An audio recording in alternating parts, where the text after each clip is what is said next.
नमस्कार दोस्तों, स्वागत है एक बार फिर से आप सभी का हमारे इस चैनल में जिसका नाम है ऑल हिंट एग्जाम। और आज के इस वीडियो में हम लोग देख रहे हैं यूपी पीजीटी का जो आप लोगों का पेपर हुआ है इंग्लिश सब्जेक्ट का, अंग्रेजी का।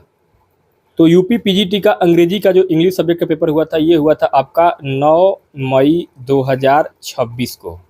तो 9 मई 2026 इंग्लिश यूपी पीजीटी की जो परीक्षा हुई है, उस परीक्षा में जो सभी 125 क्वेश्चन पूछे गए हैं इंग्लिश लैंग्वेज के, उन सभी 125 क्वेश्चन को हम लोग इस वीडियो में लाइव हल करेंगे दोस्तों, एक्सप्लेनेशन के साथ व्याख्यात्मक तरीके से हल करते हुए, ताकि क्वेश्चन का आंसर क्यों सही हो रहा है उसका पूरा एक्सप्लेन करेंगे, व्याख्या करेंगे रीजन और लॉजिक के साथ।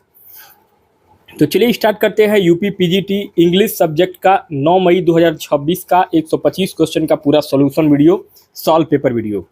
दोस्तों यहाँ पे आपका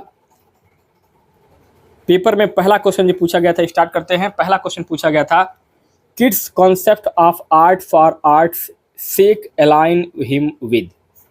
यहाँ फर्स्ट नंबर क्वेश्चन में आपका राइट आंसर हो जाएगा ऑप्शन नंबर डी, आपका एस्थेटिक मूवमेंट। क्यों सही होगा? देखिए, जॉन किट्स की पोइट्री में ब्यूटी यानी कि सौंदर्य को सबसे ऊपर रखा गया है, और यहाँ a thing of beauty is a joy for ever. आपने पढ़ा होगा, a thing of beauty, a thing of beauty is a joy for ever.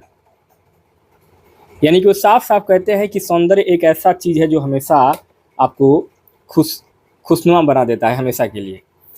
तो उनके आर्ट, यहाँ पे जो आर्ट फॉर आर्ट सेक जो कहा जा रहा है, ये एथिस्टिक मूवमेंट का एक कोर प्रिंसिपल था, जिसका मानना था कि आर्ट की वैल्यू उसकी ब्यूटी होती है, ना कि किसी मोरल, पॉलिटिकल या डिटेक्टिव यानी कि उपदेशात्मक मैसेज में। तो यहाँ पे आपका option number D, aesthetic movement, आपका ऑप्शन नंबर डी करेक्ट हो जाएगा। नेक्स्ट सेकंड क्वेश्चन पूछा गया कि tension break break break articulates. यहाँ सेकंड नंबर क्वेश्चन में आपका ऑप्शन नंबर बी करेक्ट हो जाएगा, ग्रीफ फॉर पर्सनल लॉस। देखिए, यहाँ पे अल्फ्रेड लॉर्ड टेंसन ने ये फेमस एल्गी अपने सबसे क्लोज फ्रेंड आर्थर हेनरी हेलम की अचानक डेथ के दुख में लिखी थी। इसमें उनका पर्सनल लॉस और डीपली फेल्ट सॉरो एक्सप्रेस हुआ है, इसलिए आपका ऑप्शन नंबर बी यहाँ पे करेक्ट हो जाएगा। नेक्स्ट आगे क्वेश्चन नंबर थर्ड पूछा गया है, which of the following are idioms. इसमें से एडम्स कौन सा है?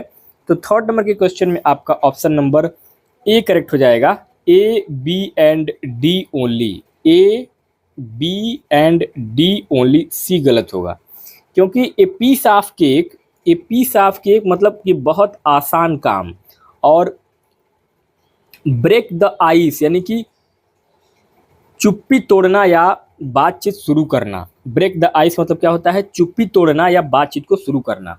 बाकी रन फॉर योर लाइफ भी एक आइडियोमेटिक फ्रेज है, लेकिन यहाँ पे टाल बिल्डिंग क्या है? सिर्फ एक सिंपल नाउन फ्रेज है, इसमें कोई छिपा हुआ फिगरेटिव मीनिंग नहीं है। तो यहाँ पे आपका option number A B and D, option number आपका ए करेक्ट हो जाएगा।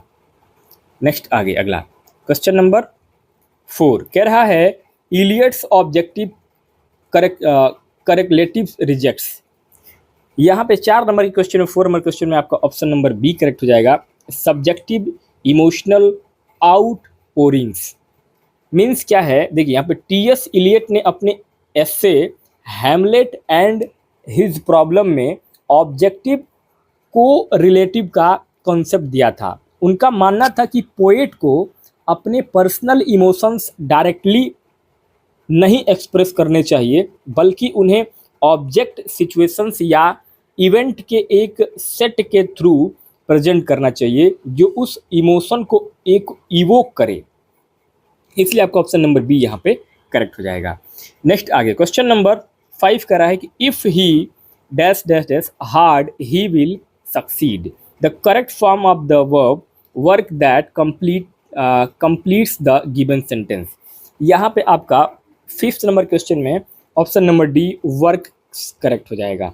मीन्स देखिए यहाँ पे ये ग्रामर का टाइप 1 कंडीशनल यानी कि ओपन कंडीशनल सेंटेंस है।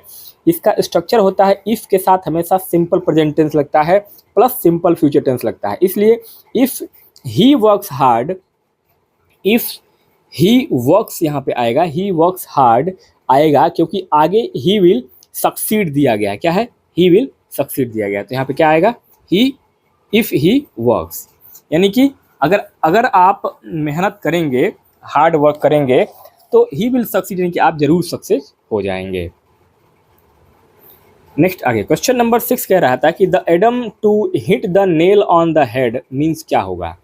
तो यहाँ जो एडम्स दिया गया है इसका मतलब होता है option number A to say exactly the right things. Means कि to hit the nail on the head का मतलब होता है कि किसी प्रॉब्लम के एग्जैक्ट कारण को पहचान लेना या बिल्कुल सटीक एक्यूरेट बात कहना। इसलिए आपका ऑप्शन नंबर ए यहाँ पे करेक्ट हो जाएगा। 7th क्वेश्चन कह रहा है कि choose the correct plural form of child. Child का प्लूरल फॉर्म क्या है? तो यहाँ हो जाएगा आपका ऑप्शन नंबर बी चिल्ड्रेन, क्योंकि चाइल्ड एक इरेगुलर नाउन है जिसका प्लूरल होता है चिल्ड्रेन। चाइल्ड्स या चिल्ड्रेंस जिसका कोई ग्रामेटिकल वर्ड एग्जिस्ट नहीं करता है, इसलिए आपका ऑप्शन नंबर बी यहाँ पे चिल्ड्रेन करेक्ट हो जाएगा। नेक्स्ट आगे क्वेश्चन नंबर 8 कह रहा है कि which of the following correctly uses parallelism. Parallel एक तरीके से कहे तो पैरेललिज्म। तो यहाँ पे आपका 8 नंबर की क्वेश्चन में आपका ऑप्शन नंबर ए करेक्ट हो जाएगा। He enjoys reading, writing and painting. Means क्या है? देखिए पैरेललिज्म का रूल कहता है कि सेंटेंस में लिस्ट किए गए सभी आइटम्स का ग्रामेटिकल स्ट्रक्चर सेम होना चाहिए।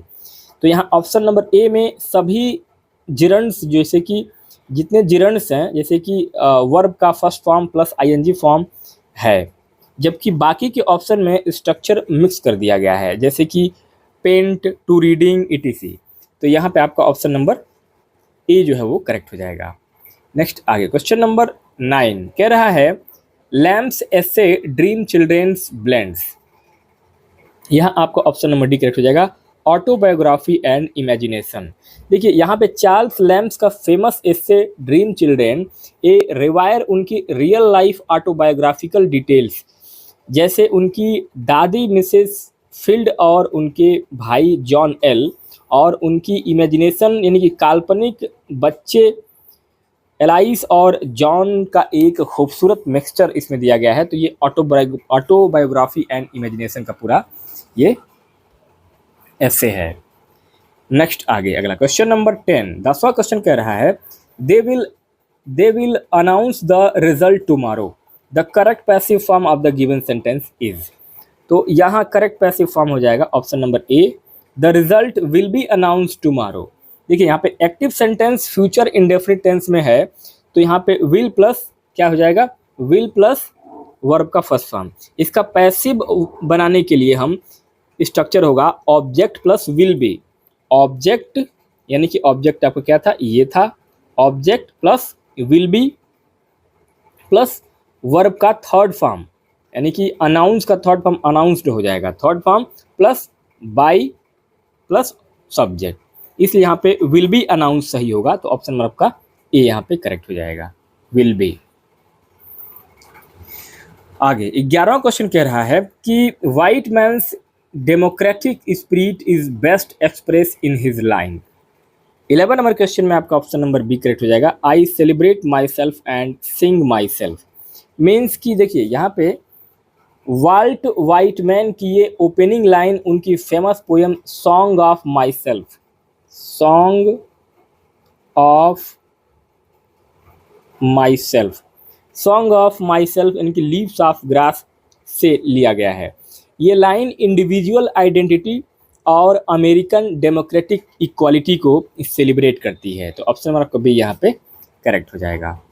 नेक्स्ट आगे क्वेश्चन नंबर 12 कह रहा है 12 नंबर पे विच सेंटेंस कंटेंस ए स्पेलिंग एरर। यहाँ स्पेलिंग एरर किस में है? तो स्पेलिंग एरर हो जाएगा आपका ऑप्शन नंबर सी में, द अचीवमेंट वाज रिमार्केबल। इस सेंटेंस में स्पेलिंग एरर है आपका, सही स्पेलिंग होगा अचीवमेंट का, यहाँ पे सही स्पेलिंग जो है आपका ये ई आई में जो मिस्टेक हुआ है ये सही स्पेलिंग हो जाएगा आपका ACHIEVEMENT।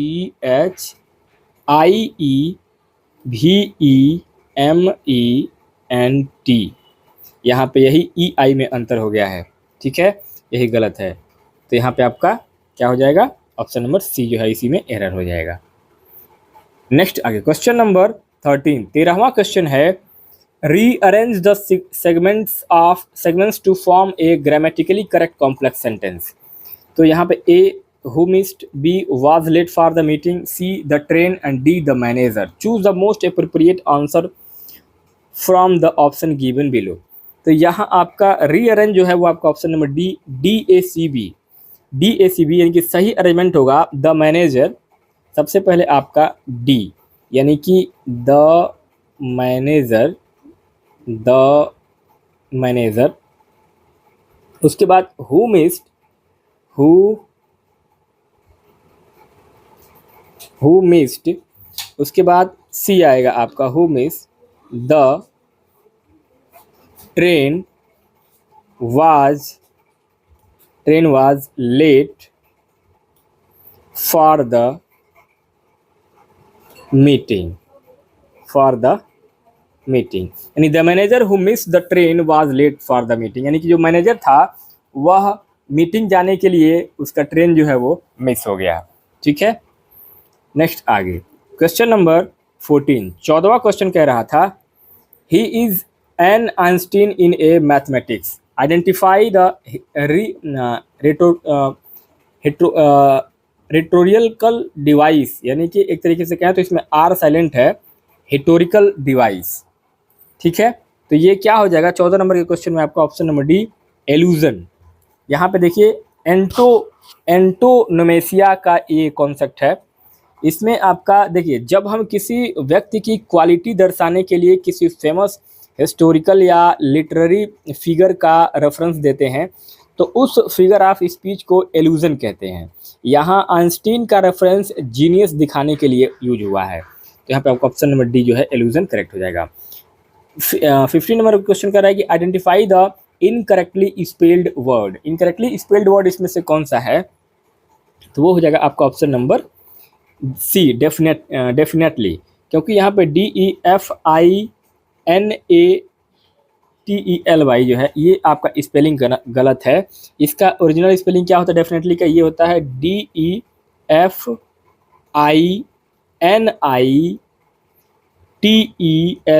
यहाँ पे ए जो है यही मिस्टेक हुआ है, ये डेफिनेटली का करेक्ट स्पेलिंग होता है, बाकी जो है सब सही है। नेक्स्ट आगे 16 कह रहा है कि in Hamlet the play within the play is use to. तो यहाँ पे हैमलेट में जो प्ले हो रहा है वो क्या हो रहा है, तो यहाँ पे आपको option number D confirm Claudius guilt. देखिए यहाँ पे शेक्सपियर के इस प्ले यानी कि हैमलेट जो है शेक्सपियर का प्ले है। शेक्सपियर के प्ले हैमलेट में Prince Hamlet the mouse trap नाम का एक प्ले स्टेज करवाता है ताकि वो अपने चाचा किंग क्लाउडियस का रिएक्शन देख सके और ये कंफर्म कर सके कि क्या सच में क्लाउडियस ने उसके पिता यानी कि ओल्ड हैमलेट का मर्डर किया है। तो ऑप्शन नंबर आपका डी यहाँ पे कंफर्म क्लाउडियस गिल्ट करेक्ट हो जाएगा। नेक्स्ट आगे 17 क्वेश्चन कह रहा है कि rearrange the following fragments to form a coherent sentence. तो यहाँ रीअरेंज जो अगर करेंगे तो ये रीअरेंज आपका ऑप्शन नंबर डी करेक्ट होगा, BCAD। सबसे पहले बी आएगा, you can not improve in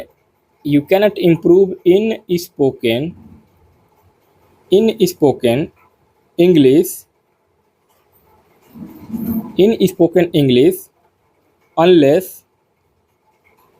unless you practice daily।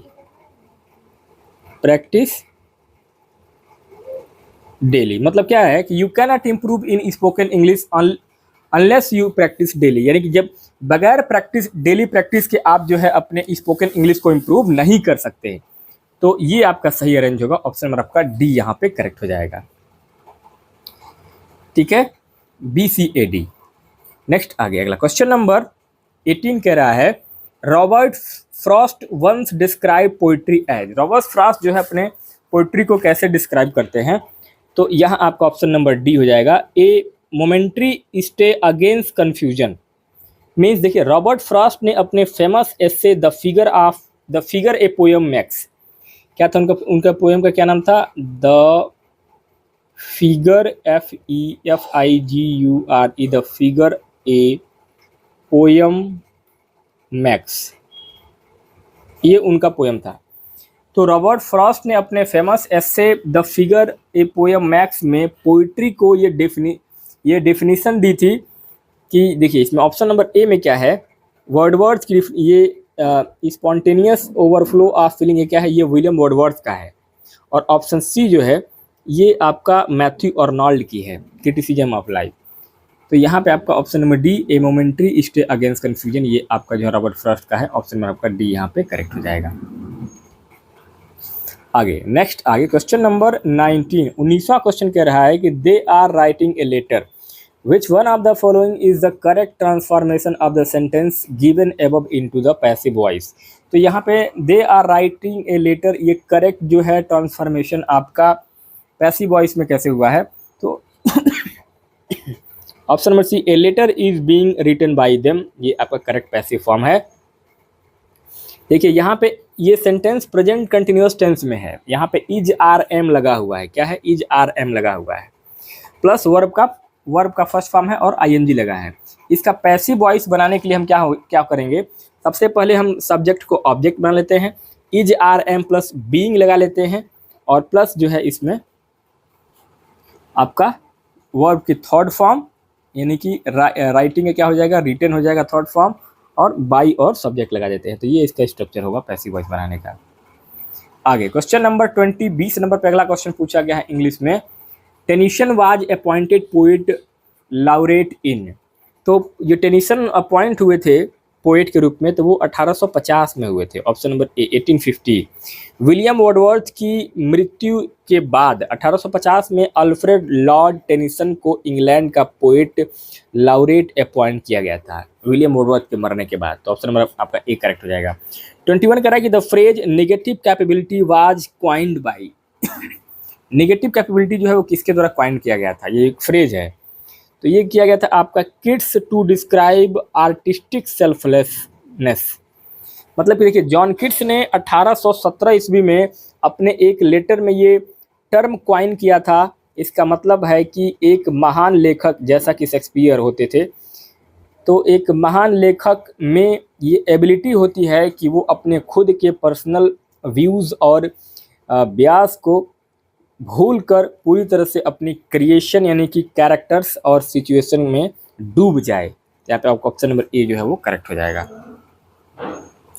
Next आगे क्वेश्चन नंबर 22 कह रहा है कि which of the following sentence is grammatically correct. Grammatically correct sentence कौन सा है, तो ये हो जाएगा आपका option number A, he does not know the answer.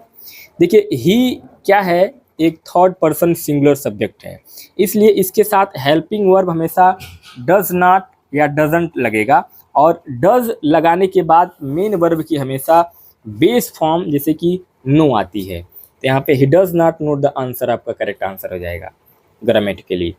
Next आगे 23वां प्रश्न है, which of the following statement about T.S. Eliot are correct. T.S. Eliot के बारे में कौन सा स्टेटमेंट जो है वो सही है, तो यहाँ आपका option number A and C only, A and C only आपका करेक्ट हो जाएगा, बी और डी गलत हो जाएगा। देखिए T.S. इलियट को 1948 में नोबेल प्राइज मिला था, तो स्टेटमेंट ए जो है वो आपका सही है। उन्होंने 4 क्वार्टर लिखा था, तो स्टेटमेंट सी भी सही है। सेंटेंस बी गलत है क्योंकि the second coming WB east ने लिखा था। किसने लिखा था, WB east, YEATS, WB east ने लिखा है। स्टेटमेंट डी जो है, स्टेटमेंट डी स्ट्रिक्टली गलत है क्योंकि इलियट मॉडर्निस्ट थे और एर्जा पाउंड और TE हमल इमेजिनिस्ट यानी कि मूवमेंट के कोर मेंबर थे। तो यहाँ पर बिल्कुल ये जो है वो गलत हो जाएगा। तो ऑप्शन नंबर ए आपका ए एंड सी ओनली आपका करेक्ट हो जाएगा। नेक्स्ट आगे 24 कह रहा है कि an antonym of hostile is, hostile का एंटोनिम क्या हो जाएगा, फ्रेंडली हो जाएगा, ऑप्शन नंबर आपका बी। देखिए हॉस्टाइल का मतलब होता है दुश्मन, दुश्मन जैसा या विरोधी, अनफ्रेंडली, अग्रेसिव, और इसीलिए इसका विलोम शब्द एंटोनिम होगा फ्रेंडली यानी कि दोस्ताना, तो ऑप्शन नंबर आपका बी यहाँ पे करेक्ट हो जाएगा।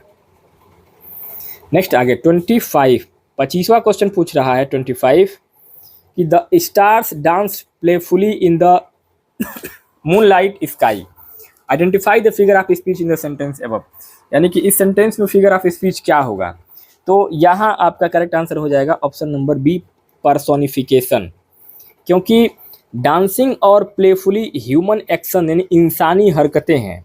जब हम किसी नॉन लिविंग ऑब्जेक्ट या नेचुरल एलिमेंट जैसे कि स्टार्स को ह्यूमन क्वालिटी देते हैं तो उस फिगर ऑफ स्पीच को पर्सोनिफिकेशन यानी कि मानवीकरण अलंकार कहा जाता है, तो ऑप्शन में आपका बी यहाँ पे करेक्ट हो जाएगा।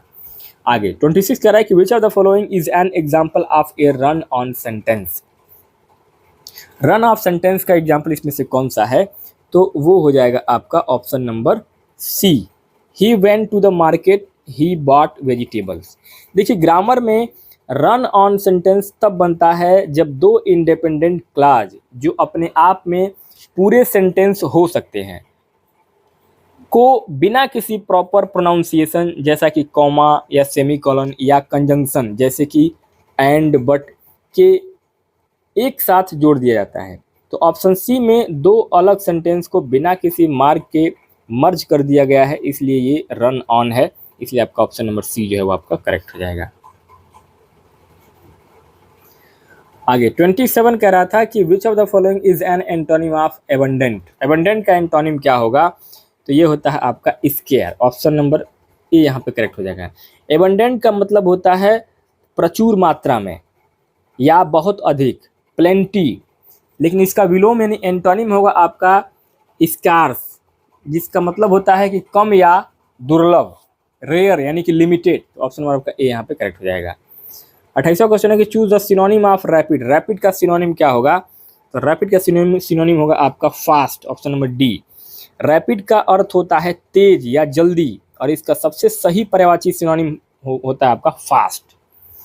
29 कह रहा है कि if I dash dash you I would have accepted the offer, the correct verb form to complete the sentence, correct verb यहाँ पे कौन सा रहेगा, तो ये रहेगा आपका option number C, had been.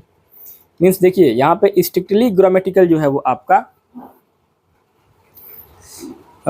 सी हो जाएगा, had been. If I had been you I would have accepted the offer, तो ऑप्शन आपका सी यहाँ पे करेक्ट हो जाएगा।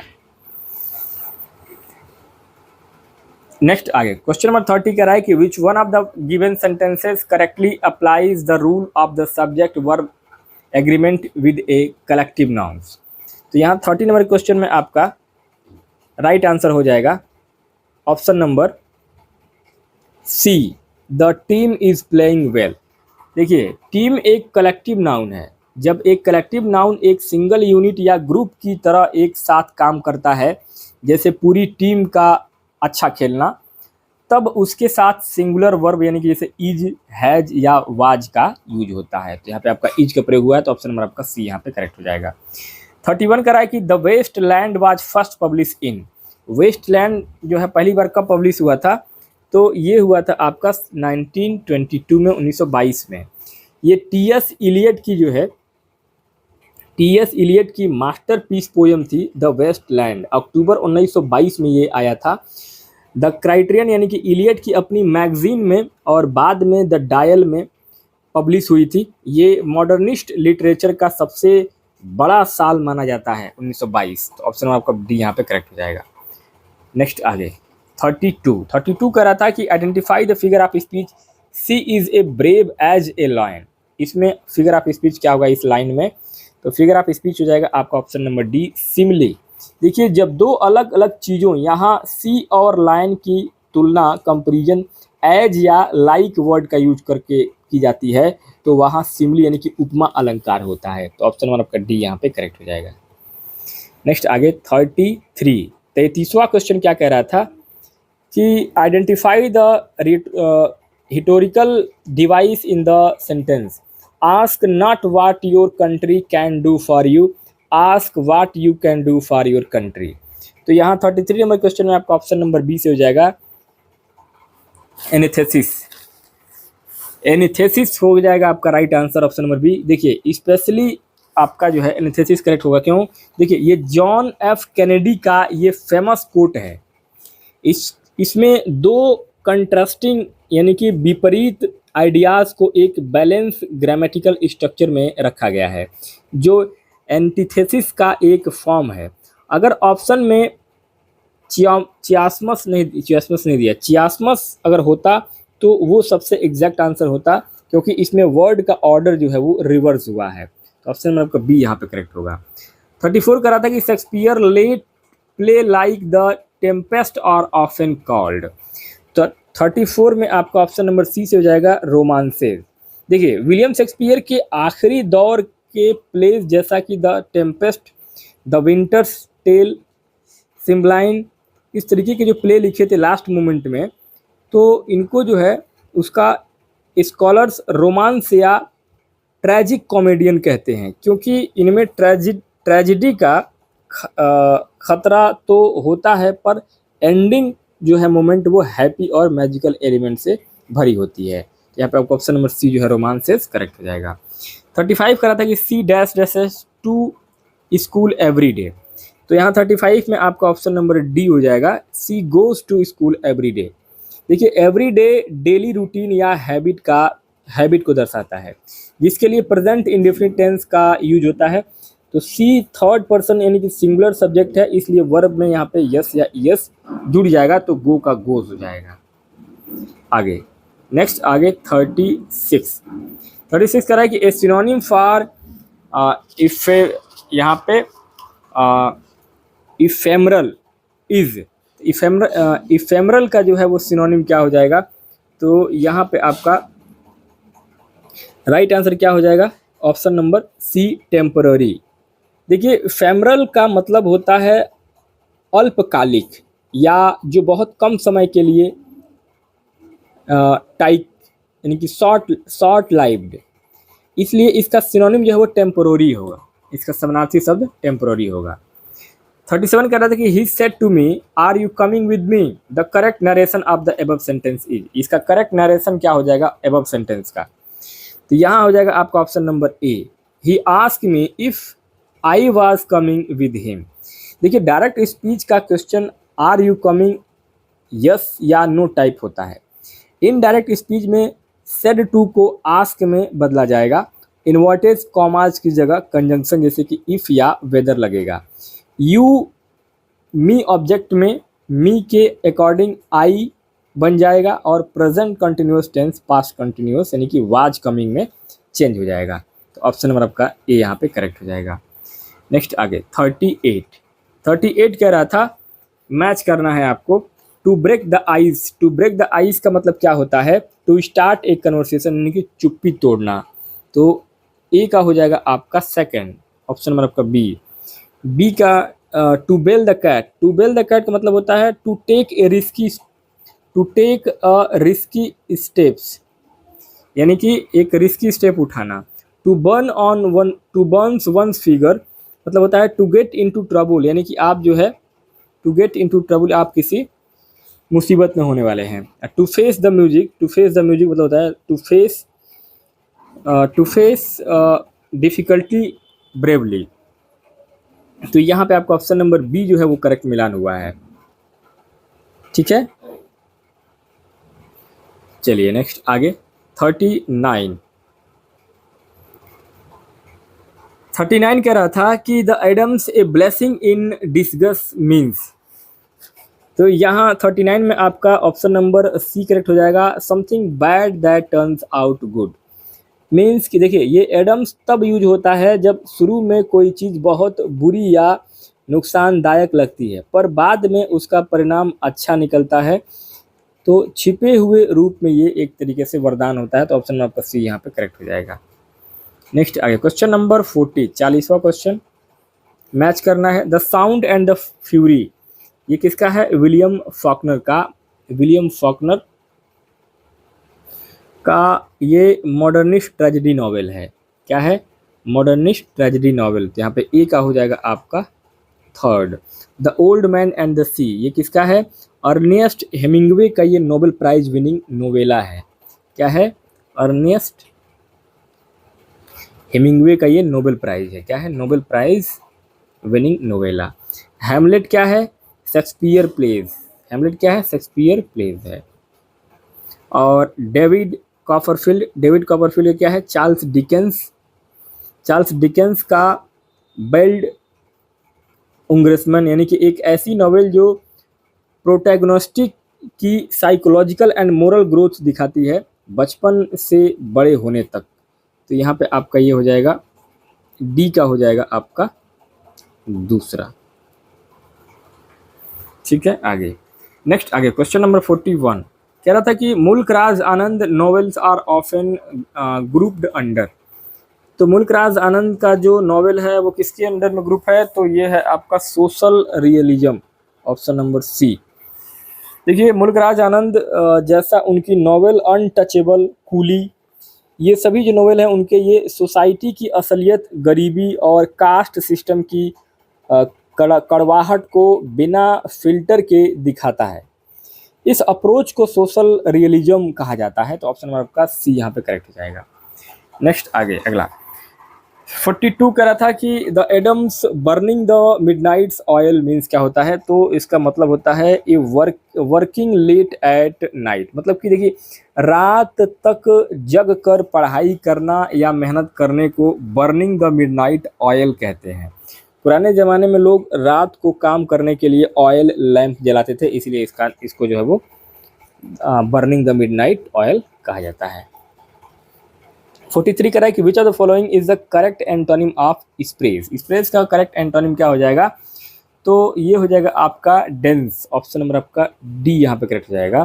देखिए स्प्रेज का मतलब होता है मतलब कि विरल या एक तरीके से कहें तो चित्राया हुआ, जैसे कम बाल या कम आबादी। इसके ठीक उल्टा एंटोनिम होता है डेंस, यानी कि घना होता हुआ आबादी। आगे नेक्स्ट आगे 44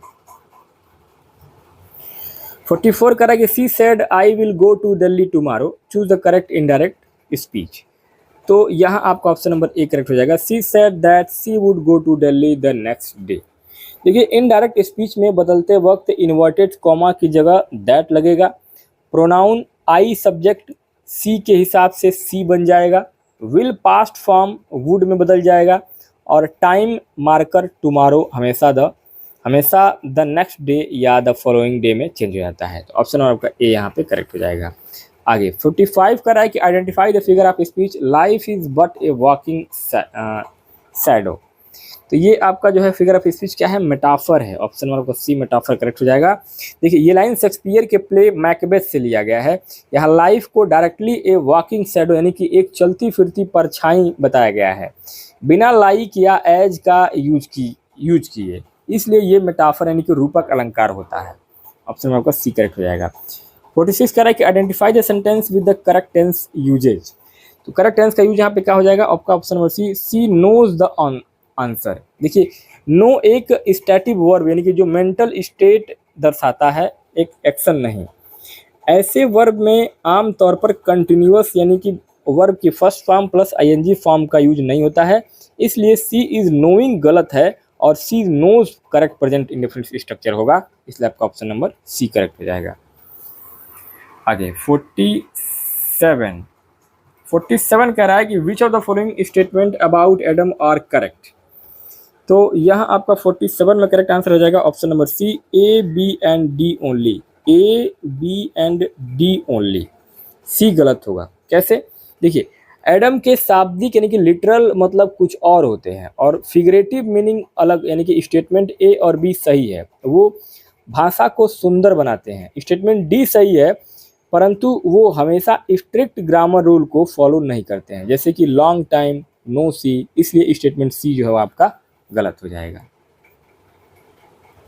आगे 48 कह रहा है कि to a skylark is a poem by. Skylark जो पोयम है वो किसका है? तो ये पोयम है आपका पीबी शेली का। इनका P B Shelley, option number D. To a skylark English romantic poet Percy Bysshe Shelley का, यानी कि पर्सी बैसी शेली यानी पीबी शेली की एक बहुत ही फेमस ओड है, जिसमें उन्होंने एक पक्षी यानी कि स्काईलार्क की आवाज़ को डिवाइन स्पिरिट बताया है। तो ऑप्शन आपका डी यहाँ पे पीबी शेली करेक्ट हो जाएंगे। आगे 49 कह रहा था कि the idiom to let the cat out of the bag means क्या होता है। तो ये एक एडम है, इसका मतलब क्या होता है? इसका मतलब होता है option number B, to travel a secret, to reveal a secret. देखिए, to let the cat out of the bag का मीनिंग होता है गलती से या अचानक से किसी छुपी हुई बात या राज यानी सीक्रेट को बाहर ला देना, गलती से, ठीक है। तो ऑप्शन आपका बी यहाँ पे, टू रिवील ए सीक्रेट। 50वां क्वेश्चन है कि Tennyson the lady of Shalott reflect. तो यहाँ the lady of Shalott reflect का मतलब क्या हो जाएगा?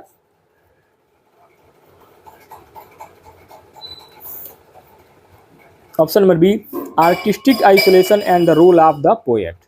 मीन्स क्या है? देखिए, अल्फ्रेड लॉर्ड टेनिसन की इस फेमस पोयम में एक लेडी एक टावर में कैद हो जाती है, कैद है, और सिर्फ शीशे यानी कि मिरर के थ्रू दुनिया देखती है। ये एक सिंबल यानी कि प्रतीक है आर्टिस्ट या पोएट की आइसोलेशन का, कि कैसे एक कलाकार सोसाइटी से दूर रहकर ही अपनी कला बना सकता है और रियल वर्ल्ड के डायरेक्ट कांटेक्ट में आने पर उसकी कला या वो खुद नष्ट हो सकती है। तो ऑप्शन नंबर आपका बी यहाँ पे करेक्ट हो जाएगा। आगे 51 कह रहा है कि which of the following is a complex sentence. Complex sentence इसमें से कौन सा है? तो कॉम्प्लेक्स सेंटेंस है आपका option number A, she सैंग because she was happy. देखिए, एक कॉम्प्लेक्स सेंटेंस में एक इंडिपेंडेंट क्लास जो अपने आप में पूरा हो और कम से कम एक डिपेंडेंट क्लास जो पूरा मीनिंग ना दे सके, ऐसा होता है। तो ऑप्शन ए में शी सैंग एक इंडिपेंडेंट क्लास है और बिकॉज शी वाज हैप्पी एक डिपेंडेंट क्लास।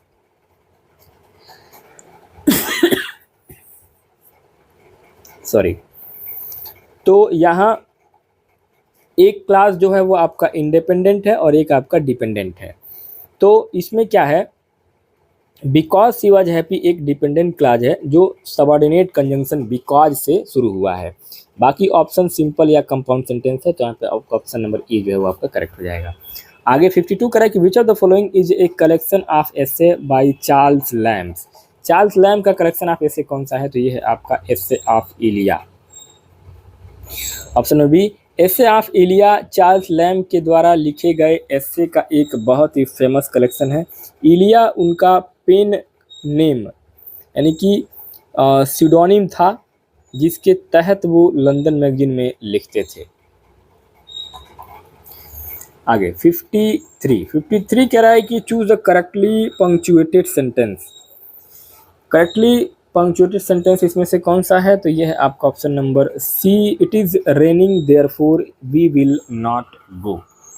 देखिए, ग्रामर का रूल है कि जब दो इंडिपेंडेंट क्लास को किसी कंजंक्शन यानी एडवर्ब जैसे कि देयरफॉर, हाउएवर से जोड़ा जाता है, तब उस एडवर्ब से पहले सेमीकॉलन जैसे ये लगा हुआ है, सेमीकॉलन और उसके बाद कॉमा लगाना कंपलसरी होता है। इसलिए option C completely accurate sentence है। तो आपका ऑप्शन नंबर सी जो है वो आपका करेक्ट हो जाएगा। आगे 54 करा था कि Charles Lamb's essay are often describe as a familiar essay. This means, इसका मतलब क्या है? इसका मीन्स है आपका option number D, they employ a conversational and intimate tone. Means क्या है कि देखिए, लिटरेट में फैमिलियर एसे का मतलब होता है कि एक ऐसा लेख या एक ऐसा एसे निबंध जिसमें राइटर अपने रीडर से बिल्कुल एक दोस्त की तरह इनफॉर्मल, कन्वर्सेशनल और डीपली पर्सनल यानी कि इंटीमेट टोन में बात करता है, जैसे कि चार्ल्स लैम्ब अपने एसे में करते हैं। तो ऑप्शन नंबर आपका डी यहाँ पे करेक्ट हो जाएगा। आगे 55 कह रहा है कि ode to a nightingale is a poem written by. Ode to a nightingale किसके द्वारा लिखा गया है? तो ये लिखा गया आपका जॉन किट्स के द्वारा। Ode to a nightingale English romantic poet John Keats के द्वारा 1819 में लिखी गई थी। एक महान कविता ओड है। इसमें पोएट मोर्टल वर्ड के दुख और नाइटिंगेल यानी कि एक पक्षी की इमोर्टल और खूबसूरत गीत के बीच का कॉन्टेक्स्ट दिखाता है। तो ऑप्शन आपका सी यहाँ पे जॉन किट्स करेक्ट हो जाएगा। 56 करेंगे choose the correctly punctuated sentence. Correctly punctuated sentence कौन सा है? तो यहाँ पे हो जाएगा आपका option number B, my friend who lives in Delhi is visiting me. Means देखिए इस सेंटेंस में हु लिव्स इन दिल्ली एक नॉन डिफाइनिंग या नॉन रिस्ट्रिक्टिव रिलेटिव क्लॉज है, जो सब्जेक्ट माई फ्रेंड के बारे में बस एक्स्ट्रा इन्फॉर्मेशन दे रहा है। ऐसी एक्स्ट्रा इन्फॉर्मेशन को सेंटेंस में हमेशा कॉमा के बीच में रखा जाता है। तो ऑप्शन आपका बी यहाँ पे करेक्ट हो जाएगा। आगे 57 कह रहा है कि Eliot's critically essay tradition and the individual talent emphasises. तो यहाँ 57 में आपका ऑप्शन नंबर डी से हो जाएगा, impersonality and historically continuity in poetry. Means क्या है? देखिए अपने essay tradition and the individual talent में टी.एस. इलियट ने कहा था कि अच्छी पोइट्री एस्केप फ्रॉम पर्सनालिटी होती है। उनका मानना था कि एक कवि पोएट को अपने पर्सनल इमोशंस को साइड रखकर काम करना चाहिए, यानी कि इम्पर्सनलिटी और पास्ट के महान लेखकों की ट्रेडिशन के साथ कनेक्ट होना चाहिए, हिस्टोरिकल कंटिन्यूटी होनी चाहिए। तो ऑप्शन आपका डी यहाँ पे करेक्ट हो जाएगा। नेक्स्ट आगे क्वेश्चन नंबर 58 कह रहा है कि Ulysses the dramatic monologue was written by. तो यहाँ आपका 58 में आपका राइट आंसर हो जाएगा option number B, Alfred Lord Tennyson. दोस्तों यहाँ पे लाइसेस जो है ये विक्टोरियन एरा के famous poet Alfred Lord Tennyson की एक कविता है जो ड्रामेटिक मोनोलॉग के फॉर्म में लिखी गई है। इसमें ग्रीक हीरो यूलिसिस अपने आखिरी सफ़र पर जाने की इच्छा व्यक्त करता है, इसलिए आपका ऑप्शन नंबर बी यहाँ पे अल्फ्रेड लॉर्ड टेनिसन करेक्ट हो जाएंगे। नेक्स्ट आगे 59 करा है कि choose the antonym of generous. Generous का एंटोनिम क्या होगा? तो ये हो जाएगा आपका ऑप्शन नंबर बी, सेल्फिश। दोस्तों जेनरस का मतलब होता है उदार या खुले दिल वाला, जो दूसरों की मदद करे। इसका विलोम शब्द एंटोनिम सेल्फिश यानी कि स्वार्थी होगा, जो सिर्फ अपने बारे में ही सोचता हो। तो सेल्फिश आपका करेक्ट हो जाएगा। 60 करा कि people speak English all over the world, the correct transformation into passive voice is. इसका करेक्ट पैसिव वॉइस ट्रांसफॉर्मेशन क्या होगा? तो ये हो जाएगा आपका option number A, English is spoken all over the world. ठीक है, नेक्स्ट आगे 61, which is the correct synonym for the plausible. Plausible का करेक्ट सिनोनिम क्या होगा? तो ये करेक्ट सिनोनिम हो जाएगा आपका प्लाउजिबल का ऑप्शन नंबर ए, कन्विंसिंग। दोस्तों प्लाउजिबल का अर्थ होता है कोई ऐसी बात जो सच या विश्वसनीय लग रही हो, यानी कि बिलीवेबल। इसलिए इसका सबसे क्लोज सिनोनिम होगा कन्विंसिंग, इसलिए आपका option number A convincing correct हो जाएगा। 62 कह रहा है कि which of the following sentences uses the past perfect tense correctly. Past perfect tense correctly है आपका option number B, she had finished her work before he arrive, यानी कि उसके आने से पहले वो अपना काम समाप्त कर चुकी है, कंप्लीट कर चुकी है। नेक्स्ट आगे 63 कह रहा है कि the silence was deafening, identify the historical device. तो साइलेंस वाज डिफेनिंग क्या है? इसका हिस्टोरिकल डिवाइस क्या हो जाएगा? तो ये हो जाएगा आपका ऑप्शन नंबर डी, ऑक्सीमोरन। देखो ऑक्सीमोरन वहाँ होता है जहाँ दो विरोधाभासी शब्द एक साथ यूज किए जाते हैं। साइलेंस का मतलब चुप्पी और डिफेनिंग का मतलब इतना शोर जो बहरा कर दे। तो दोनों एक साथ यूज होकर एक स्ट्रॉन्ग इफेक्ट क्रिएट कर रहे हैं, इसलिए आपका यहाँ पे option number D, oxymoron correct हो जाएगा। 64 करा कि choose the correctly spelled word. Correctly spelled word इसमें से कौन है? ऑप्शन नंबर सी है, रिसीव, RECEIVE। नेक्स्ट आगे 65 कह रहा है कि identify the correct uses. Correct uses जो है इसमें से किसका हुआ है, तो ये 65 में हो जाएगा आपका option number A, he prefers tea to coffee. देखिए ग्रामर के रूल के अनुसार वर्ब प्रीफर के साथ कंपैरिजन दिखाने के लिए हमेशा प्रीपोजिशन टू का यूज होता है, ना कि देन या ओवर का।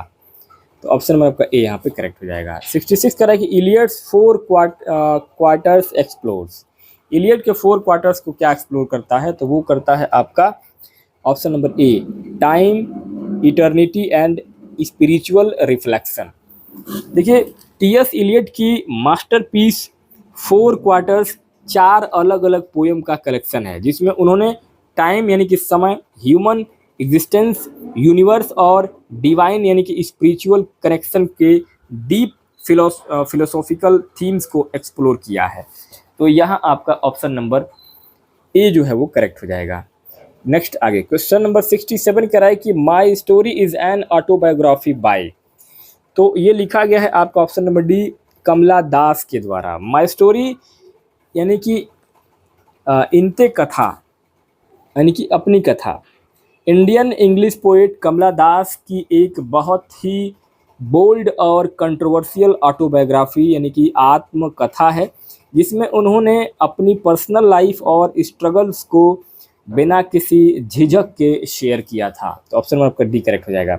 68 कह रहा है कि which of the following pairs is not an example of homophones. Homophones का एग्जाम्पल इसमें से कौन सा नहीं है, तो वो है राइज एंड रेज। दोस्तों होमोफोन्स वो शब्द होते हैं जिनका प्रोनाउंसिएशन बोलने का तरीका सेम होता है पर मीनिंग और स्पेलिंग अलग होती है। जैसे राइट, जैसे कि आपका ये राइट और राइट, पीस और पीस, देयर और देयर। तो यहाँ पे जो है आपका राइज और रेज इसका प्रोनाउंसिएशन अलग अलग है, इसलिए ये होमोफोन्स नहीं है। तो यहाँ पे आपका ऑप्शन नंबर बी जो है वो करेक्ट हो जाएगा। नेक्स्ट आगे क्वेश्चन नंबर 69 कह रहा है मैच करने के लिए। तो यहाँ पे 69 में आपका अर्नेस्ट हेमिंग्वे का कौन सा है, तो अर्नेस्ट हेमिंग्वे का है आपका ऑप्शन नंबर सी जो है करेक्ट मिलान होगा, ए का हो जाएगा आपका third, the old man and the sea. William Faulkner का कौन सा है, the sound and the fury. The sound and the fury William Faulkner का है। विलियम शेक्सपियर का कौन सा है, शेक्सपियर का नाटक है आपका हैमलेट। और चार्ल्स डिकेंस का है ए टेल ऑफ टू सिटीज़। तो ऑप्शन नंबर आपका सी यहाँ पे करेक्ट मिलान हो जाएगा। नेक्स्ट आगे अगला 70 नंबर पे अगला क्वेश्चन है, Shakespeare sonnet structure generally follow. Shakespeare का जो सोनेट है वो जनरली कैसा स्ट्रक्चर होता है उसका, तो उसका स्ट्रक्चर होता है आपका option number A, quatrains and couplet, यानी कि A B A D C D C D E F G G. Means क्या, देखिए शेक्सपियरन या इंग्लिश सोनेट में 14 लाइन होती है, जिन्हें 3 क्वार्टेंस यानी कि 4 लाइन का स्टैंजा और आखिरी में एक कॉपलेट यानी कि 2 लाइन जिनकी राइम्स सेम हो, इसमें बनता जाता है। इसकी राइम्स स्कीम हमेशा A B C D E F G G होती है। तो ये आपका ऑप्शन नंबर ए जो है करेक्ट हो जाएगा। 71 कह रहा है कि the idioms to add fuel to the fire means क्या होगा। जो एडम्स दिया गया है to add fuel to the fire, इसका मतलब क्या होगा, इसका मतलब होता है to make a bad situation worse. Option number आपका सी यहाँ पे करेक्ट हो जाएगा।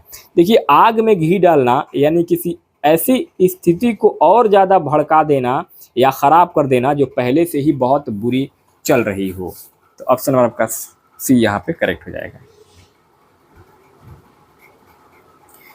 72 कह रहा है कि rearrange the segments to form a grammatically correct sentence.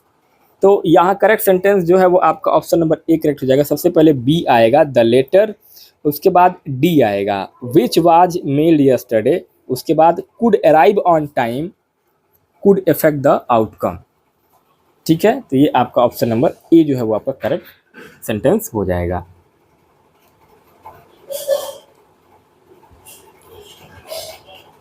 आगे 73 नंबर पर अगला क्वेश्चन पूछा जा रहा है कि they have completed the project, choose the correct passive voice transformation. तो यहाँ इसका करेक्ट पैसिव वॉइस ट्रांसफॉर्मेशन क्या हो जाएगा, तो ये हो जाएगा आपका option number D the project has been completed by them. यानी कि ये जो है क्या है, ये सेंटेंस प्रेजेंट परफेक्ट टेंस में है और इसका पैसिव वॉइस क्या बनेगा, object has have plus been, verb का तीसरा form plus by plus subject. तो यहाँ द प्रोजेक्ट क्या है, सिंगुलर है, इसलिए हैज़ बीन का यूज होगा। तो ऑप्शन का डी करेक्ट हो जाएगा। 74 कराए कि which of Eliot works begin with the line April is the cruelest month. तो यहाँ 74 में आपका ऑप्शन नंबर ए से हो जाएगा द वेस्ट लैंड। ये इंग्लिश लिटरेचर की सबसे फेमस ओपनिंग लाइंस में से एक है, जो टी.एस. इलियट की महान पोयम द वेस्ट लैंड के पहले section the burial of the dead को शुरू करती है। तो ऑप्शन नंबर आपका ए यहाँ पे करेक्ट हो जाएगा। नेक्स्ट आगे 75 कह रहा है कि if Wordsworth is considered the poet of nature then Keats is often considered the poet of.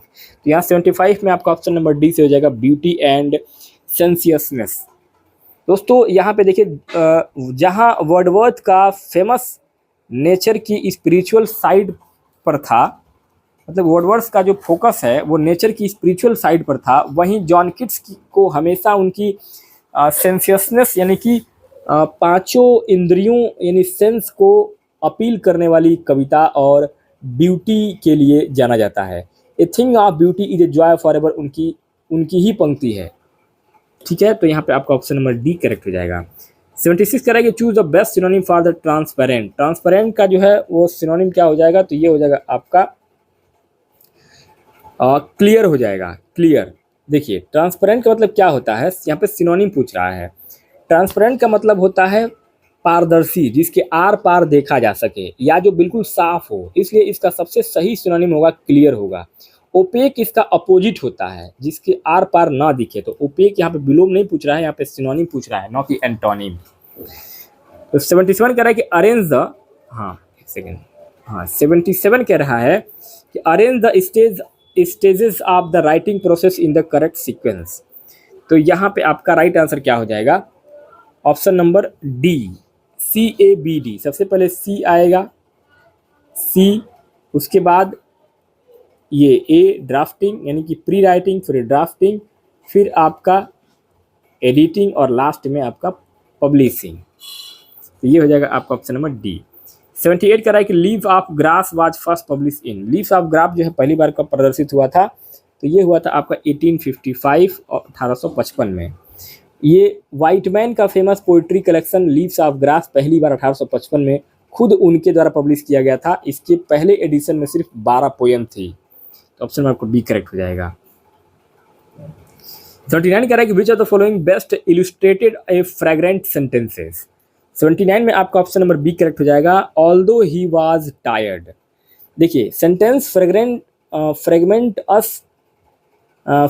उस इनकम्प्लीट सेंटेंस को कहते हैं जो पूरा मीनिंग कन्वे नहीं करता है। ऑल्दो ही वाज टायर्ड एक डिपेंडेंट क्लॉज है जो पढ़ने में अजीब लगता है क्योंकि आगे का मेन क्लॉज मिसिंग है। हालांकि वो थका हुआ था तो क्या हुआ, बाकी सभी ऑप्शन अपने आप में पूरे सेंटेंस हैं। तो यहाँ पे आपका ऑप्शन नंबर बी करेक्ट हो जाएगा। बाकी नेक्स्ट अगला आपका 73 जो है, 79 तक हो गया। अब आपका आ जाएगा 80 नंबर पर अगला क्वेश्चन है कि ड्रामेटिक्स आयरनी क्या है, तो ये है आपका option number C, the audience know the truth while the character does not.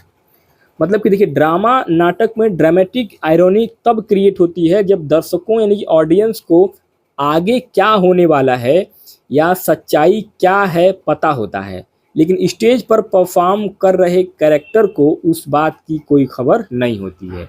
Option number आपका सी करेक्ट हो जाएगा। 81 कह रहा है कि Tennyson's in Memoriam was written in memory of. तो यहाँ आपका 81 में हो जाएगा option number D, his friend Arthur Hallam. दोस्तों यहाँ पे अल्फ्रेड लॉर्ड टेनिसन ने अपनी महान एलगी इन मेमोरियन अपने सबसे करीबी दोस्त आर्थर हेनरी हेलन की याद में लिखी थी, जिनकी अचानक और छोटी उम्र में ही मौत हो गई थी। तो ऑप्शन आपका डी करेक्ट हो जाएगा। 82 कह रहा है कि arrange the following sentence to form a coherent paragraph. तो यहाँ 82 में आपका ऑप्शन नंबर बी करेक्ट हो जाएगा, ACBD। मीन्स देखिए सही सीक्वेंस एक नेचुरल टाइम फ्लो को फॉलो करेगा। सबसे पहले सूरज ढला, यानी the sun was sitting behind the hills. सूरज ढलने से आसमान नारंगी हो गया, उसके बाद से सी आएगा। The sky turn orange and red. फिर पक्षी अपने घोंसलों की तरफ लौटने लगे, यानी कि ऑप्शन नंबर बी आएगा। Birds were returning to their nest. और धीरे धीरे शाम ढल गई, यानी कि डी इवनिंग डिसेंडिंग स्लोली। तो ऑप्शन नंबर का बी यहाँ पे करेक्ट हो जाएगा। 83 कह रहा है कि विच literary device is use in the line the classroom was a जू। यहाँ आपका ऑप्शन नंबर बी हो जाएगा, मेटाफर। देखिए इस सेंटेंस में क्लासरूम के शोर शराबे और एनर्की को डायरेक्टली जू यानी कि चिड़ियाघर बोल दिया गया है, बिना लाइक या एज लगाए। ये मेटाफर यानी कि रूपक अलंकार का परफेक्ट एग्जाम्पल है। तो ऑप्शन नंबर आपका यहाँ पे बी मेटाफर करेक्ट हो जाएगा। आगे 84 कह रहा था, 84 की the wind whispered through the trees the figure of speech in the above sentence. Above sentence में फिगर ऑफ स्पीच क्या होगा, the wind whispered through the trees. तो ये हो जाएगा आपका ऑप्शन नंबर ए पर्सोनिफिकेशन। देखिए विस्परिंग मतलब क्या होता है, फुसफुसाना, यानी कि बहुत फुसफुसा करके बातचीत करना। तो इंसानों का काम है जब वाइंड यानी हवा, जो एक बेजान नेचुरल चीज़ है, जो इसको इंसानी गुण एक तरीके से गुण दिया जा रहा है, तो वहाँ पर्सोनिफिकेशन यानी कि मानवीकरण अलंकार होता है। तो ऑप्शन नंबर ए यहाँ पे करेक्ट हो जाएगा। 85 कह रहा है कि a synonym for candid is. Candid का सिनोनिम क्या होगा, तो कैंडिड का सिनोनिम होता है आपका हॉनेस्ट। कैंडिड का मतलब होता है बिना किसी चाल, मतलब बिना किसी छल कपट के बिल्कुल साफ और खुले दिल से सच बोलने वाला इंसान, फ्रैंक और स्ट्रेट फॉरवर्ड। इसके लिए इसका सिनोनिम होगा ऑनेस्ट यानी कि ईमानदार। तो ऑप्शन आपका सी करेक्ट हो जाएगा। 86 कह रहा है कि the collection of essay of Elia was written by. ये किसके द्वारा लिखा गया है, तो ये चार्ल्स लैम्ब के द्वारा लिखा गया है, एसे ऑफ एलिया। ये क्वेश्चन जो है ये आपका 52 नंबर पे भी ये क्वेश्चन आया था। ये क्वेश्चन पहले भी घूम कर पूछा गया था। क्वेश्चन नंबर 52 में एसे ऑफ एलिया रोमांटिक एज के ग्रेट एसेइस्ट चार्ल्स लैम्ब का वर्क है। ऑप्शन नंबर का बी करेक्ट हो जाएगा। 87 कह रहा है कि which one of the following sentences does not contain a misplaced modifier. तो यहाँ पे कौन सा जो है वो मिसप्लेस्ड मॉडिफायर कर रहा है सेंटेंस को, तो यहाँ आपका ऑप्शन नंबर बी करेक्ट हो जाएगा। The child enjoy the cake which was covered in cream. देखिए मिसप्लेस मॉडिफायर का मतलब है जब एक्स्ट्रा इन्फॉर्मेशन वाली फ्रेज गलत नाउन के बगल में रख दी जाए, जिससे मीनिंग अजीब हो जाए। जैसे ऑप्शन ए, सी और डी पढ़ने में ऐसा लग रहा है जैसे चाइल्ड यानी कि बच्चा क्रीम से कवर्ड है। सिर्फ ऑप्शन बी बिल्कुल क्लियर है कि केक क्रीम से कवर्ड था, तो cake which was covered in cream. तो ऑप्शन आपका यहाँ पे बी करेक्ट हो जाएगा। नेक्स्ट आगे क्वेश्चन नंबर 88 कह रहा है कि which sentence is the passive voice. Passive voice में कौन सा सेंटेंस है, तो वो है आपका option number C, a bridge was built by them. देखिए पैसिव वॉइस का स्ट्रक्चर हमेशा helping verb to be form plus verb की थर्ड फॉर्म फॉलो करता है। तो ऑप्शन सी में वाज प्लस बिल्ट आया है और सब्जेक्ट देम एंड एंड में बाई लगाकर जोड़ा गया है, इसलिए ये अकेला पैसिव सेंटेंस है। तो ऑप्शन में आपका सी यहाँ पे करेक्ट हो जाएगा। 89 कह रहा है कि they like mangoes, choose the correct transformation of the given sentence into negative. Negative बनाने के लिए इसमें क्या जो है मैंगोज का होगा, तो ये हो जाएगा आपके 89 में आपका option number A, they do not like mangoes. देखिए सेंटेंस प्रेजेंट इंडेफिनिट टेंस में है और सब्जेक्ट प्लूरल है, दे है, तो प्लूरल सब्जेक्ट के साथ नेगेटिव बनाते टाइम हमेशा डू नॉट या डोंट लगता है और वर्ब अपनी बेस फॉर्म यानी कि लाइक में रहती है। तो ऑप्शन नंबर आपका ए करेक्ट हो जाएगा। आगे 90 नंबर पे अगला क्वेश्चन है, by next year she dash dash S complete her degree, the grammatically correct verb phrase to fill in the blank is. तो यहाँ 90 नंबर क्वेश्चन में आपका ऑप्शन नंबर डी करेक्ट हो जाएगा, विल हैव कंप्लीटेड। देखिए by next year यानी अगले साल तक एक फ्यूचर डेडलाइन दिख रहा है, जब कोई एक्शन फ्यूचर के किसी फिक्स टाइम तक कंप्लीटली ख़त्म हो चुका होगा तब फ्यूचर परफेक्ट टेंस यानी कि विल हैव प्लस भी यानी कि वर्ब के तीसरे फॉर्म का यूज होता है। तो ऑप्शन में आपका डी यहाँ पे करेक्ट हो जाएगा। नेक्स्ट आगे क्वेश्चन नंबर 91 कह रहा है कि मैच द लिस्ट। तो यहाँ विलियम शेक्सपियर का हो जाएगा आपका हैमलेट, जैन ऑस्टिन का क्या हो जाएगा pride and prejudice, Jain Austin का, जॉन मिल्टन का क्या हो जाएगा पैराडाइज लूस्ट, और चार्ल्स डिकेंस का हो जाएगा ओलिवर ट्विस्ट। तो ये बिल्कुल सही मिलान है आपका ऑप्शन नंबर ए का तीसरा, बी का पहला, सी का दूसरा और डी का चौथा। आगे 92 कह रहा है कि आइडेंटिफाई द मिसप्लेस्ड वर्ड। यहाँ पे मिसप्लेस्ड वर्ड को आइडेंटिफाई करना है, तो ये है आपका ऑप्शन नंबर सी ओकेजन। देखिए यहाँ पे इसमें से गलत जो है वो अवसर यानी कि ओकेजन की करेक्ट स्पेलिंग में डबल सी और सिंगल एस होता है।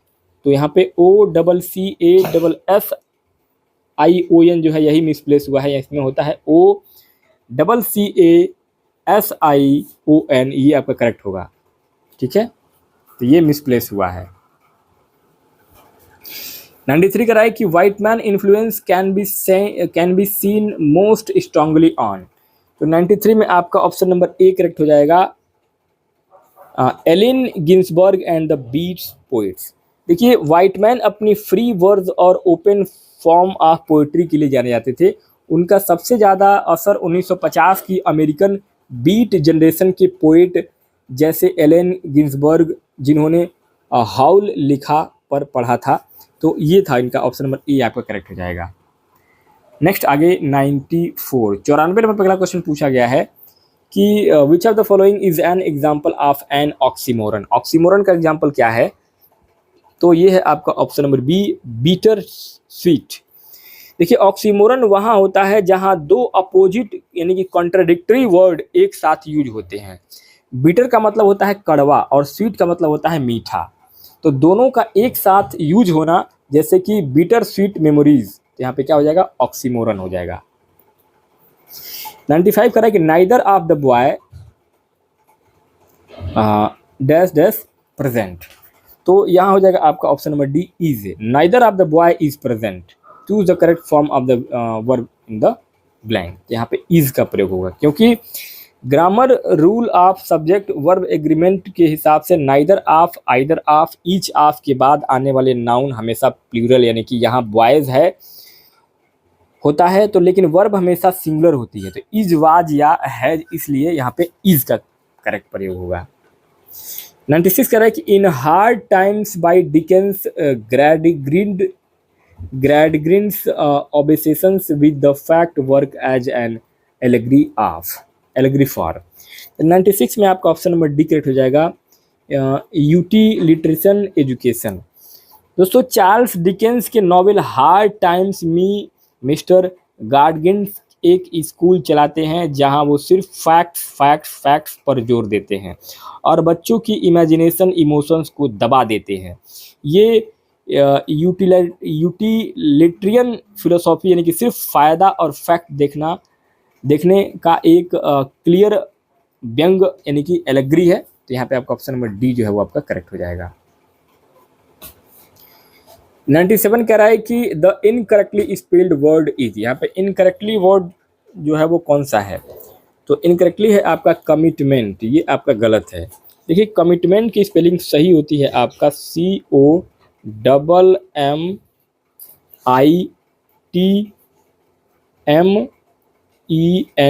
ये कमिटमेंट की सही स्पेलिंग है। यहाँ डबल टी नहीं होगा, सिंगल टी होगा। ठीक है, तो ये आपका सही है, यही आपका मिसस्पेल्ड हुआ है, मिसस्पेल्ड है। नेक्स्ट आपका 98 कह रहा है कि arrange the following work in the chronological order of first publication. तो इसको क्रोनोलॉजिकल ऑर्डर में आपको प्लेस करना है। तो यहाँ आपका 98 में आपका ऑप्शन नंबर सी सही हो जाएगा, ACBD। सबसे पहले ए आएगा, उसके बाद सी आएगा, उसके बाद बी आएगा और सबसे लास्ट में आपका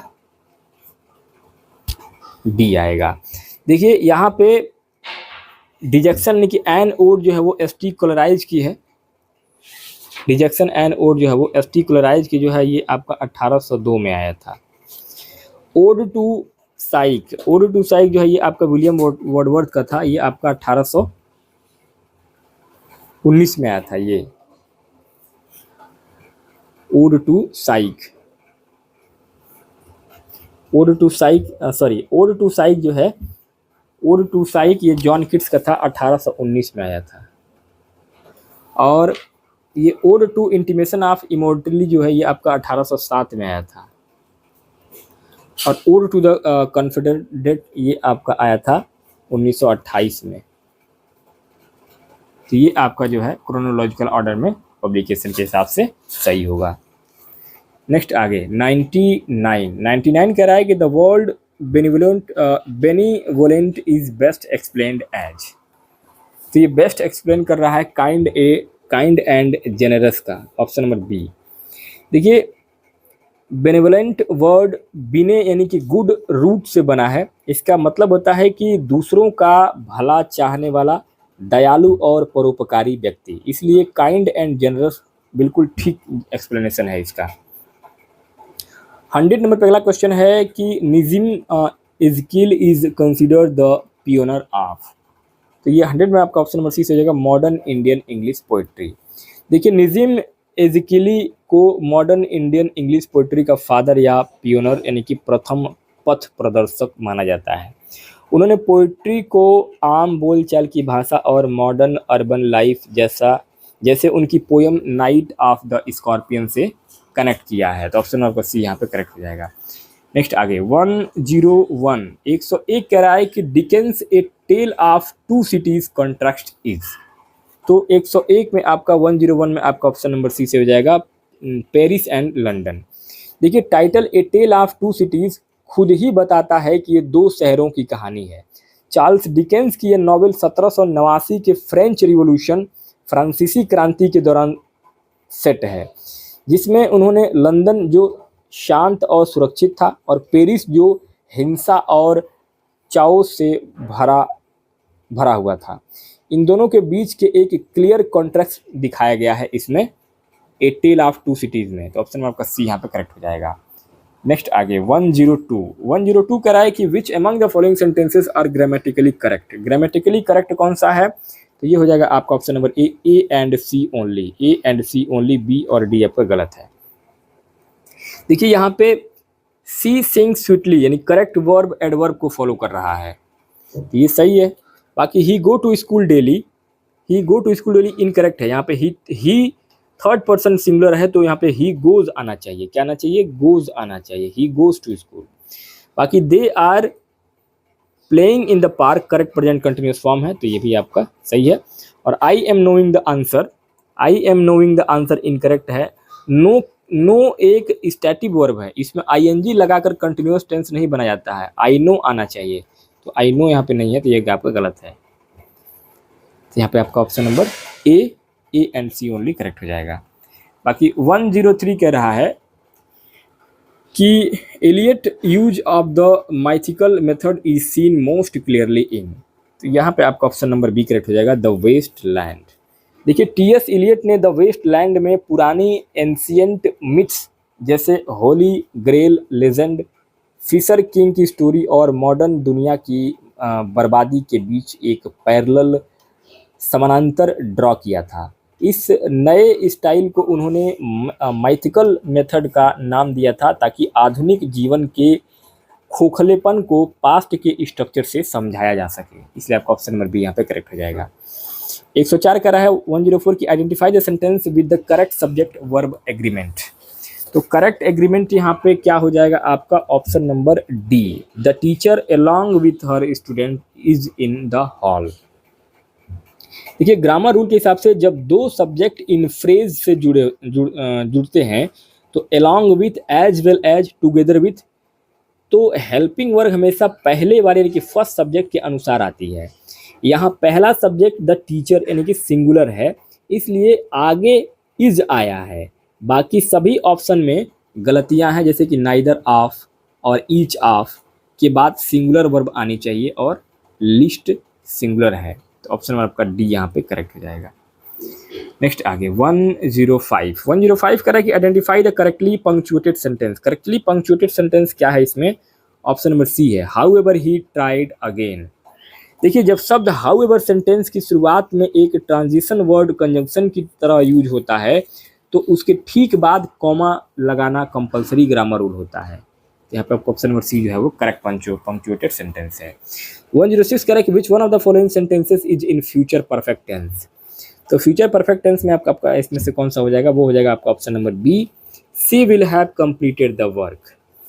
फ्यूचर परफेक्ट टेंस का स्ट्रक्चर होता है सब्जेक्ट प्लस विल शैल, यानी कि सब्जेक्ट प्लस विल या शैल प्लस हैव प्लस वर्ब की थर्ड फॉर्म, ये आपका इसका स्ट्रक्चर होता है। तो ऑप्शन नंबर का बी यहाँ पे करेक्ट हो जाएगा। 107 107 कह रहा है हार्डी फिलोसॉफी ऑफन रिजेंबल्स। तो ये होता है आपका option number B, fatalistic determinism. देखिए, थॉमस हार्डी के नॉवेल में हमेशा ये दिखाया जाता है कि एक आंधी और कठोर किस्मत यानी कि फेट और डेस्टिनी इंसान को कंट्रोल करती है। इंसान चाहे जितनी कोशिश कर ले, जो होना तय डिटरमाइंड है वही होगा और अक्सर वो ट्रेजेडी होती है। इसे फैटलिस्टिक डिटर्मिनिज्म या कॉस्मिक पेसिमिज्म कहा जाता है। तो ऑप्शन नंबर आपका बी यहाँ पे करेक्ट हो जाएगा। 108 कह रहा है कि this is the beginning of the end, यानी आइडेंटिफाई द हिस्टोरिकल डिवाइस। तो यहाँ आपका क्या हो जाएगा? ऑप्शन नंबर सी हो जाएगा, पैराडॉक्स। देखिए, बिगिनिंग यानी कि शुरुआत और एंड यानी कि अंत दोनों विरोधाभासी शब्द हैं। जब किसी स्टेटमेंट में अपोजिट आइडिया के साथ डाले जाते हैं और उनका एक डीप मीनिंग निकलता है, जैसे कि यानी किसी बड़ी चीज के खत्म होने की शुरुआत, तो उस फिगर ऑफ स्पीच को हम पैराडॉक्स यानी कि विरोधाभास कहते हैं। तो ऑप्शन नंबर सी यहाँ पे करेक्ट हो जाएगा। नेक्स्ट आगे 109 कह रहा है कि she is too weak to walk, choose the correct transformation of the given sentence. तो यहाँ 109 में आपका ऑप्शन नंबर ए करेक्ट हो जाएगा, she is so weak that she can not walk. देखिए, सिंपल सेंटेंस को कॉम्प्लेक्स में ट्रांसफॉर्म करते समय टू को टू की जगह, यानी कि टू को टू की जगह सो दैट का यूज होता है। स्ट्रक्चर जो बनेगा वो आपका बनेगा S O plus adjective plus आपका that plus subject plus can not plus walk, ये आपका सब्जेक्ट बनेगा, इसका रूल बनेगा। नेक्स्ट आगे 110 110 कह रहा है कि arrange the following word in alphabetical order. Alphabetical order में कौन सा बनेगा ये? तो ये बनेगा आपका option number A B C D A. B सबसे पहले बी आएगा, उसके बाद से आपका सी आएगा, फिर आपका डी आएगा और लास्ट में ए आएगा। देखिए, डिक्शनरी के हिसाब से लेटर जैसे कि काइंडनेस क्या है? KINGDOM। हाँ, सबसे पहले आपका बी आएगा काइंडनेस, क्योंकि बी आएगा सबसे पहले, क्योंकि KIND, ठीक है। उसके बाद आपका किंगडम आएगा यानी सी, KING। उसके बाद से आपका नाइट, KNIGT। उसके बाद डी और KNO यानी कि KNO, ये सबसे आपका लास्ट में आएगा। तो ये क्या है? अल्फाबेटिकल ऑर्डर, यानी कि सबसे पहले कौन सा आ रहा है? डी सबसे पहले आएगा, डी के बाद उसके बाद कौन सा आएगा? डी के बाद आपका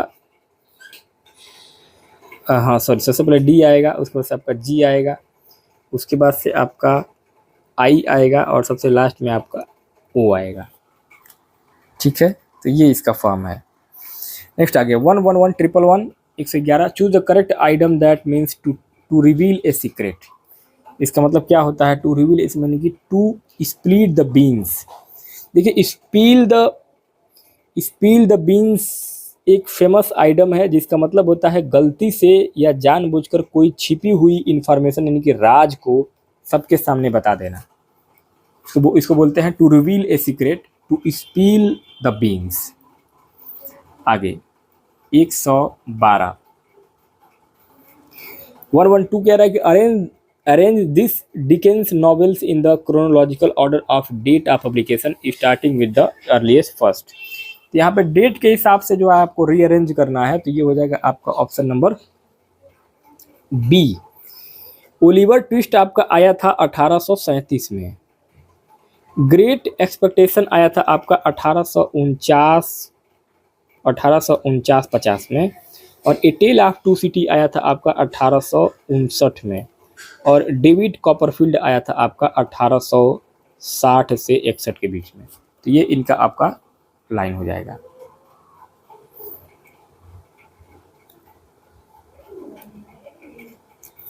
नेक्स्ट आगे अगला 113 कह रहा है कि she runs quickly, the word quickly in the above sentence is. Quickly क्या है यहाँ पे? क्विकली क्या है? एक एडवर्ब है। क्या है? एडवर्ब। देखिए यहाँ पर शब्द क्विकली इस बात की विशेषता बता रहा है कि वो एक्शन यानी कि रन्स दौड़ना कैसे हो रहा है, जल्दी दौड़ती है। जो शब्द वर्ब क्रिया को मॉडिफाई करे वो एडवर्ब यानी कि क्रिया विशेषण होता है। तो ऑप्शन आपका सी यहाँ पे करेक्ट हो जाएगा। सॉरी 114 कह रहा है कि Dickens novel Hard Times critics, इसका मतलब क्या है? तो ये है आपका option number C, industrialisation and utilitarianism, यानी कि यूटिलिटरियनिज्म। यहाँ पे देखिए चार्ल्स डिकेंस की जो नॉवेल हार्ड टाइम्स वो है, ये कोक टाउन नामक एक इमेजिनरी फैक्ट्री टाउन में सेट है। इसमें उन्होंने इंडस्ट्रियलाइजेशन यानी कि औद्योगिकरण के साइड इफेक्ट और यूटिलिटरियनिज्म की सोच, जहाँ सिर्फ फैक्ट, पैसे और फायदे को इम्पोर्टेंट मिलती है पर इमेजिनेशन और इमोशंस को कुचल दिया जाता है, की कड़ी आलोचना क्रिटिक्स इन्होंने किया है इसमें हार्ड टाइम्स क्रिटिक्स में। ऑप्शन में आपका सी सही हो जाएगा। नेक्स्ट आगे 115 कह रहा है 115 कह रहा है कि in the Prelude Wordsworth's portrays childhood as. 115 में आपका ऑप्शन नंबर ए करेक्ट हो जाएगा, a stage of spiritual vision and closeness to nature. देखिए इसमें विलियम वर्डवर्थ के लिए बचपन चाइल्डहुड इंसान की लाइफ का सबसे प्योरेस्ट और मैजिकल दौर था, क्योंकि उनके अनुसार बच्चे नेचर और गॉड के सबसे ज़्यादा करीब और कनेक्टेड होते हैं। तो ऑप्शन नंबर आपका ए यहाँ पे करेक्ट हो जाएगा। नेक्स्ट आगे 116 कह रहा है कि Hardy tragic vision is often termed as. 116 में आपका ऑप्शन नंबर सी से हो जाएगा, कॉस्मिक पेसिमिज्म। देखिए यहाँ पे थॉमस हार्डी का ये विजन था कि पूरा ब्रह्मांड, यूनिवर्स और किस्मत इंसान की खुशियों के प्रति उदासीन है और दुनिया में दुख ही ज़्यादा है। इससे ही साहित्य ने लिटरेचर में कॉस्मिक पेसिमिज्म नाम दिया गया है। तो ऑप्शन आपका सी करेक्ट हो जाएगा। नेक्स्ट आगे 117 कह रहा है कि which Dickens novel feature Pip as the protagonist. तो यहाँ आपका हो जाएगा option number B, great expectation. देखिए पिप मतलब होता है जिसका पूरा नाम फिलिप प्रीप है। चार्ल्स डिकेंस की महान नॉवेल ग्रेट एक्सपेक्टेशन का मुख्य चरित्र प्रोटैगोनिस्ट और नैरेटर है, इसलिए आपका ग्रेट एक्सपेक्टेशन यहाँ पे ऑप्शन नंबर बी करेक्ट हो जाएगा।